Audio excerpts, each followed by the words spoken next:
कुछ भी सॉल्यूशन फेंक दो, फिर कंटेंट कंटेंट चलो, हमारा कंटेंट। ये कह रहा है एक न्यूनकोण त्रिभुज एक्स वाई जेड है, ठीक है भाई। ये क्या है, न्यूनकोण त्रिभुज है एक्स वाई जेड, लो जी बना दिया हमने। ये रहा एक्स, अब बड़ा मजा आएगा जब मैं सवाल का सॉल्यूशन बताऊंगा, एक्स वाई जेड, ठीक है। आपने कहा एक्स पी भुजा वाई जेड पर खींचा गया, एक्स पी, आप ऐसे समझो कि मैं पेपर सॉल्व कर रहा हूं यहाँ पे, एक्स पी ये लंब है, ये परपेंडिकुलर है एक्स पी, ठीक है। इन्होंने कहा ओ एक्स पी पर एक बिंदु है, देखो हमेशा ध्यान रखना ओ एक्स पी पर एक बिंदु है, ठीक है। तो बहुत सारे लोगों को जब आप देखेंगे सवाल का सॉल्यूशन करते हुए, विद्यार्थियों को, शिक्षकों को, तो वो ओ को यहाँ पे लेंगे। अरे मैं कह रहा हूं कि मेरे को तो सवाल आसान बनाना है, तो मैं तो ओ यहीं पे लूंगा सीधे, मैं तो ओ यहीं पे लूंगा। आप ऐसे कह सकते हैं कि मैंने ओ को शिफ्ट कर दिया, एक्स पी पर ही है ओ मेरा, कहीं अलग नहीं है। अब सवाल आसान हो गया, एक्स वाई कितना है, आपने कहा 12 है।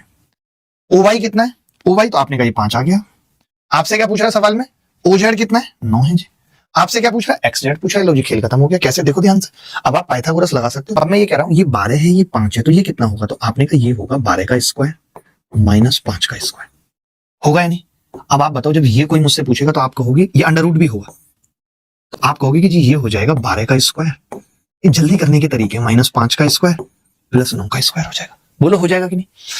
कोरिया का बच्चा जानता है कि 12 का स्क्वायर 9 का स्क्वायर तो 15 का स्क्वायर हो जाता है ट्रिपलेट से, माइनस 5 का स्क्वायर। आपने 5 का स्क्वायर बाहर कॉमन लिया, अंडर रूट में आएगा उत्तर।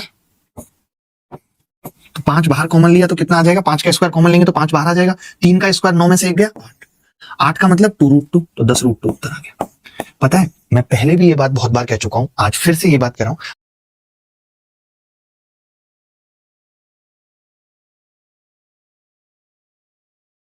बोलो समझ पाया नहीं। कोई ऐसा बच्चा जिसको बात समझ में नहीं आई, एनी बॉडी एल्स, कोई भी बॉडी ऐसी है, इनफैक्ट अगर कोई डेड बॉडी है तो वो भी बता सकते हैं। मैंने भी आपको यहाँ पे क्या बताया कि ओ अगर यहाँ पर मानना है तो आपको सवाल आसान बनाना है, तो ओ को आप नीचे लो, ओ एक्सपी के ऊपर है। अब ऊपर कहीं भी हो सकता है, अरे कोई जगह भारत में, और वो भारत की बिल्कुल बॉर्डर लाइन पे भी हो सकती है। मैं बीच में उस जगह को मान के अपनी टेंशन क्यों बढ़ाऊंगा। बात समझ पा रहे कि नहीं।